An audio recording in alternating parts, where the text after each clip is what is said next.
Hi friends, Joshua Maria Garcia here, Youth and Young Adult Educator at Beneficent. I wanted to give you a sneak peek today at what we are doing in our Bible study groups this year. We have 3 groups, a middle school group, a high school group, and a college age group. So if you are in one of those age groups or you know someone who is, they do not need to be members of Beneficent. Please let them know about these programs and get us in touch. I am really enthusiastic about these programs and I think we have a lot to offer. So please get us in touch, and here's a little bit of a preview of what we're doing in each of those groups. Thank you, and I hope you have an awesome week.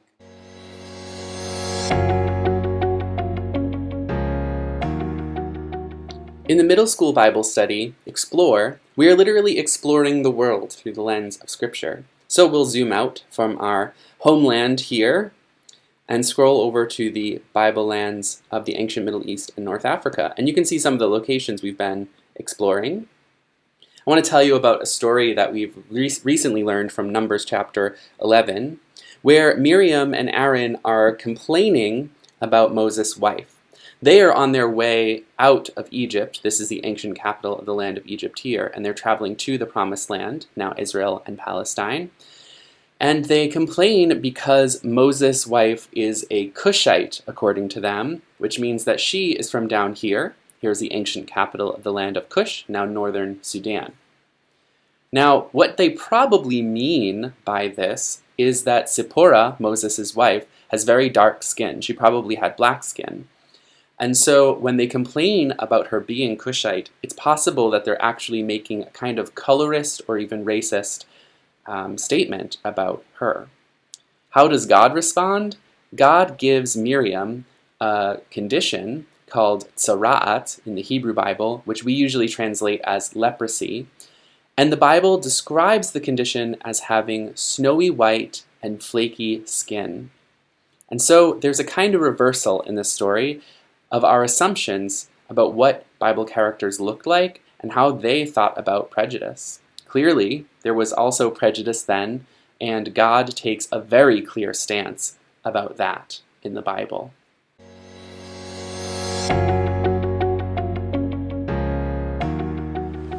Have you ever stumbled upon a Bible verse that just did not sit right with you? Like this one, Song of Songs chapter 1 verse 5, I am dark but lovely, O daughters of Jerusalem. What does that mean, dark but lovely?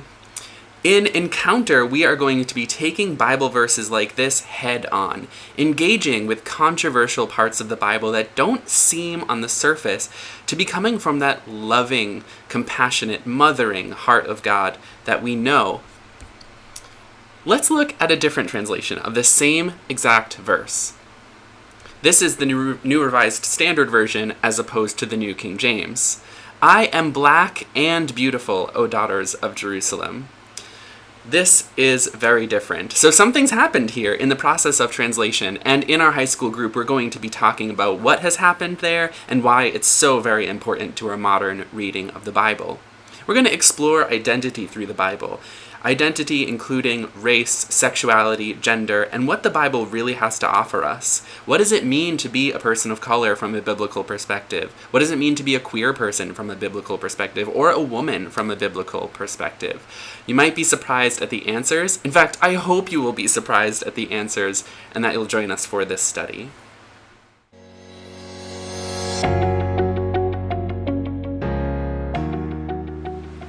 You ever read the news and wonder, what does Christianity have to offer to this situation? What does the Bible offer in response to this news story? That's exactly the question we're going to be tackling in Current, our college-age Bible study. Read this headline, for example. The Kamala Harris identity debate shows how America still struggles to talk about multiracial people. Now you might be wondering, Joshua, what does the Bible possibly have to say about multiracial identity? Well, Mark chapter 7 is a great example. It's possibly the first example in literature of any kind that deals with multi-ethnic or multiracial identity. And we're going to be talking about how, this fall, as we engage with racial justice from a biblical perspective.